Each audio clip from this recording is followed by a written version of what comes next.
这是要造反吗？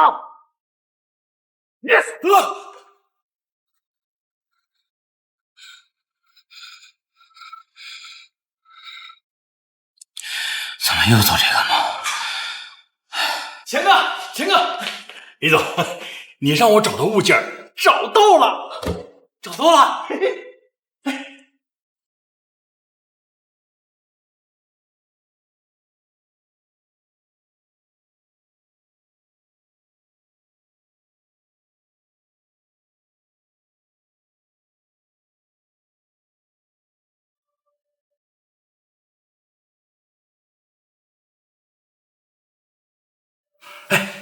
钱哥，这物件可是长安那边出土的，据说是唐废太子李承乾当年自刎的那把佩剑。谢谢废太子，李承乾，这10年我一直做一个梦。李承乾，你跟我究竟有什么关系啊？究竟想告诉我什么？畜生！你敢造反呐？你想弑父弑君吗？这大唐江山早晚都是你的，你何必那么坚决呢？皇宠爱魏王李泰，何曾把我这太子当回事？倘若你龙羽归天，恐怕登基的就是我的好弟弟李泰吧。畜生！我给你的才是你的，我不给你，你不能抢！把剑放下，我会卷尽你一生，会杀你，不想死在他人手里。我的命自己说了才算。若有下辈子，牛为马，不入帝王家。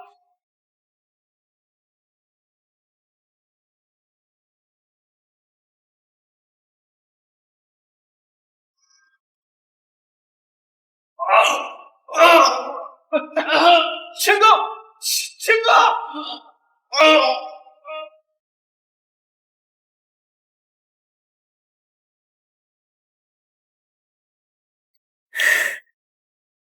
大郎，怎么这么大？大郎，你醒了，感觉怎么样？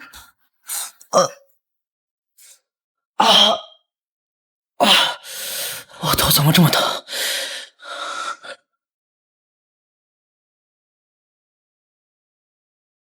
这是哪儿？这到底什么地方？我怎么会在这儿？你3日前纵马时摔下来昏迷至今，你都不记得了吗？纵马？难道我拿到剑台国欢喜，和王胖子俩潇洒了？美女，你几号？我不会是在你这儿纵马过度了吧？大郎，你莫不是得了失魂症了，连为娘都不认得了？你是我妈？你别闹了，你才多大呀？我看你最多也就30岁，你怎么可能生出我这么大的儿子呢？哦，我明白了，跟我玩 cosplay 是吧？还大郎？你是潘金莲吗？调皮。潘金莲是谁 ？cos 什么类又是什么？我知道了，大郎，我马上给你请太医好好看看。哎，还有病房 play 啊，玩的够刺激啊！这老王办事可以啊，安排的这么全套。这老王又是谁啊？你还演上瘾了？好，那我就当一回武大郎，满足你。混账！平时黄衣舞蹈惯了，现在居然调戏到你母妃头上去了，找死！什么妃？你又是谁？我是你爹。我是你爹？你他妈还敢骂人是吧？把你们经理叫过来！你还敢出言不逊？来人，把他拖出去，给我杖责3次，以示惩戒！不要啊！大郎是因为受伤失魂才会胡言乱语的，30大板会要了他的命的。失魂？我看他就是想逃避惩罚，你别早的说辞吧。演得这么像，我该不会是穿越了吧？请问现在是哪一年？我又是谁？现在是武德9年，你爹是秦王。我是秦王手下的一个府兵李民，你是我儿子。前几日因为骑射纵马，摔坏了脑子。李民？哈，和皇帝李世民只差一个字。放肆！李世民不过是一个秦王，什么时候登基为帝？看你真是睡糊涂了。秦王？不应该啊，李世民不是早就登基为帝了吗？怎么还是秦王？你胡说什么？就算是皇帝退位，也该是太子李建成继位。你敢说出这么大逆不道的话？你想是要我满门抄斩吗？登基？那就是说，玄武门之变还没有发生，李世民还没有杀死李建成和李元吉，也没囚禁李渊，还没夺得皇位呢。那这个时候，李世民应该正腹背受敌。我们要是能辅佐李世民登基为帝，岂不是飞黄腾达了？爹，咱们造反吧！住口！干业造反之事，你是想害我们满门之变？哎呀，不反才会灭门。太子即将对秦王下手，到时候秦王一系皆难逃一死。现在劝秦王造反还来得及，晚了都得死啊！放肆！大唐盛世太子明德，秦王与太子兄弟情深，怎么可能会兄弟相残？嗨，别自欺欺人了，谁看不出来秦王拥兵自重，甚至被太子李建成诬陷贿乱后宫，即将大败，并且前段时间太子还秘密运送了一批铠甲到庆都。对了，他还请旨亦将秦王府大将外调，到时候会趁机斩杀秦王，登临帝位。胡闹！他已经是太子了，皇位迟早都是他的，又何必造反呢？再说，皇上已经封秦王为天策上将，还破例允许他开府广纳贤才，造反岂不是辜负圣上的宠信，成为千古罪人吗？秦王军功赫赫，广得民心，那民间早有传闻，说陛下会将皇位传位给他，再加上陛下想让他去洛阳开府，这相当于把半壁江山都给了他呀，这才让太子心生忌惮，想尽早除之啊！这小子说的不无道理，难道大哥建成真的要对我痛下杀手？相公，妾儿只是因为一时糊涂才出言不逊，请您饶他一命啊！劝秦王造反，可是杀头灭门的大罪，谁敢从之啊？爹，先发者治人，后发者灭门呀！长孙无忌、房玄龄、程咬金、尉迟恭，可堪大用，不能再犹豫了，快去劝秦王造反吧！住口！你再提造反二字，连为娘也保不住你了。娘，这时候不能再妇人之仁了。我们现在若不劝秦王造反，若太子登基，死的就是我们了。爹，你赶快决定吧。好，我就信你一次。我现在就去劝秦王造反。你知不知道秦王就是……哎呀，你闯了大祸了！这小子摔坏了脑子，却意外开了窍，局势分析得如此详细，竟然还敢劝他爹谋反，胆子不小。王爷，假如是摔坏脑子才会说出这样的话，您可信不得呀。信不信要调查清楚了才知道。而且这小子整天闭门不出，他是怎么知道太子运盔甲到庆州，准备谋反之事？你们把人给我看住，一举一动都要向我汇报。是，我要弄清楚这小子究竟藏了多少秘密。那王爷打算怎么做？我要去庆州调查此事。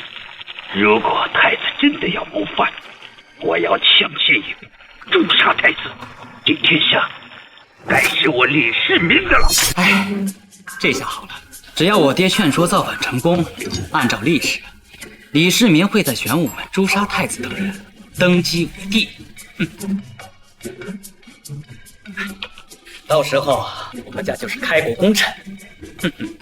只要暴减李世民的大罪，我们很快就要飞黄腾达了。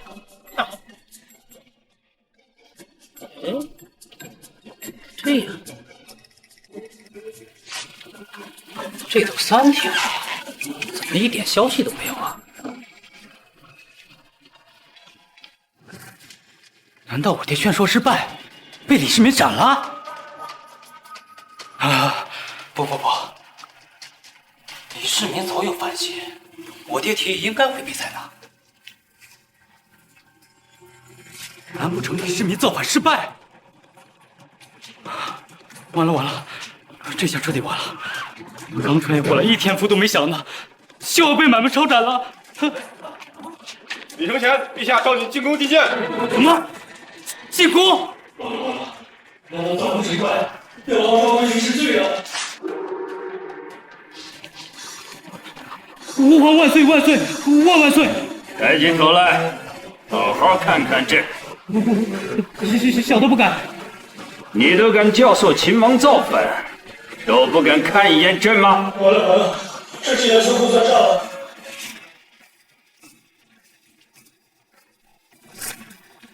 爹，你怎么坐在龙椅上？皇上呢？你爹我就是大唐皇帝。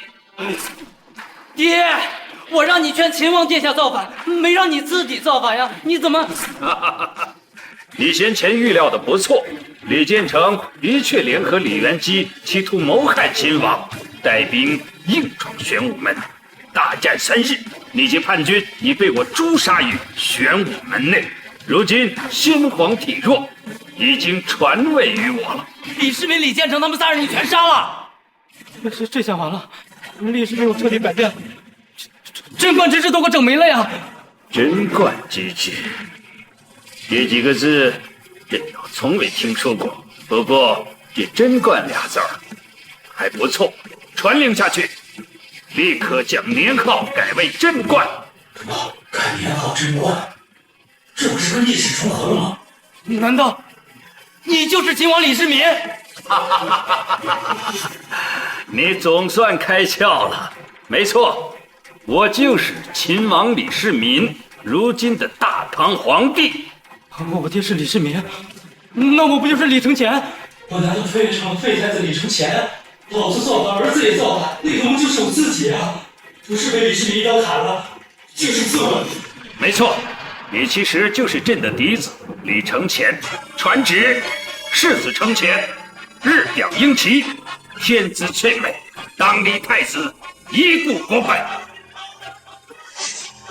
陛下，世子承乾品行不端，若立太子，恐国有倾覆之祸。徐庆祺，你放肆！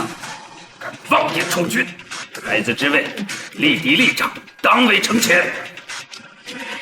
我靠，徐敬宗，历史上就是你和李太靠死李承乾吧？现在我朝李承乾，看最后谁能死谁。报！殿下，臣夜观星象，地星暗淡无光，紫微星摇摇欲坠。此星象何解？大凶之道，意为您弑兄杀弟，求父乱立国本，引发天怒，恐将亡国。你胡说八道！陛下励精图治，知人善任，勤政爱民。我大唐必将盛世万年，我父皇必为千古一帝。启奏陛下，我大唐征战数十年，百姓十室九空，千里无鸡鸣，相见无男儿，天地荒芜，无人耕作，长此以往，恐有灭国之患呐！如今当以万民为计。不错，君舟也，民水也，水能载舟，亦能覆舟。父皇，我有一法，一人可日更天马。好一个水能载舟，亦能覆舟！太子有何良策？大哥呀，大哥，你一个只懂声色犬马、纵欲享乐的人，你懂重？3天时间，我能造出一神器，可顶牛牵头，顶人数万，日更2点万亩。日更万亩，除非是神仙呐，不似人君呐，还日更万亩。您还是太子吗？你恐怕是疯子吧？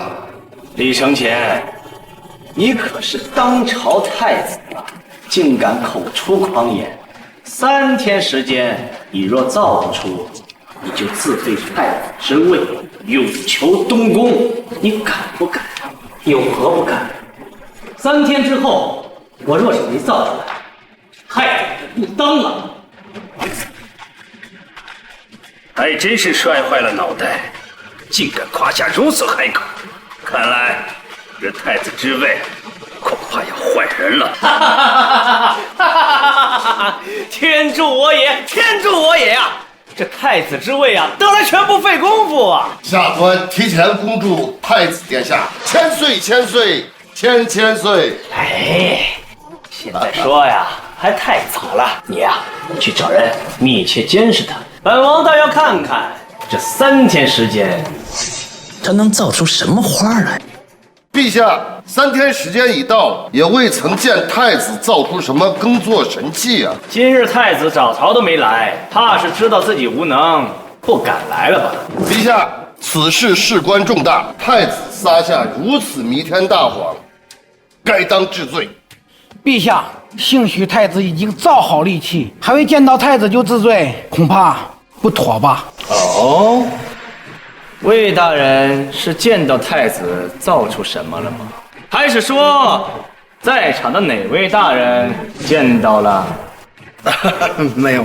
他身为太子，撒下弥天大谎，还敢愚弄陛下和大唐百官，难道不该罚吗？据我得到消息说，太子殿下闭门3日不出，每日好酒好菜送进，却连个毛都没造出来。如今更是愧对父老，不敢上朝。陛下，太子德行有失，请陛下下旨废太子。请陛下下旨废太子。谁说我不敢来了？是钱儿。什么声音？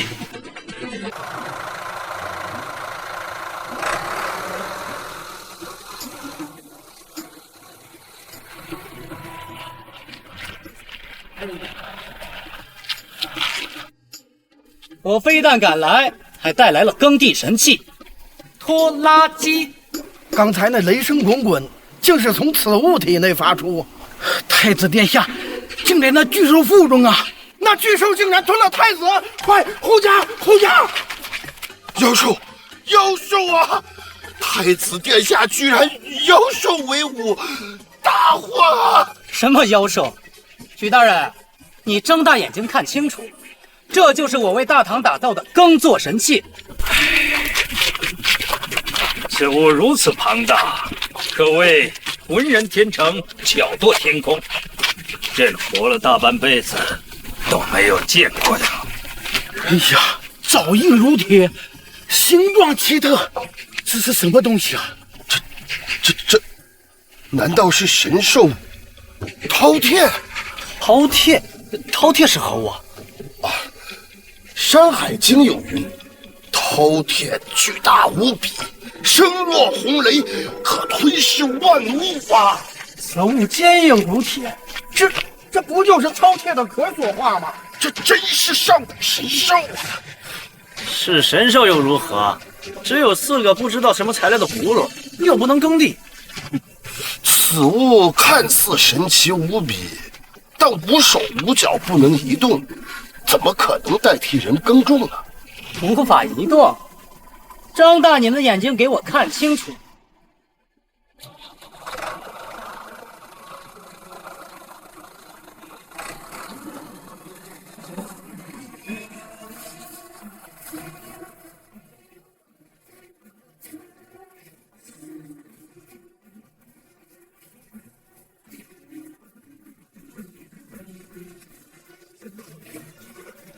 谁是火了？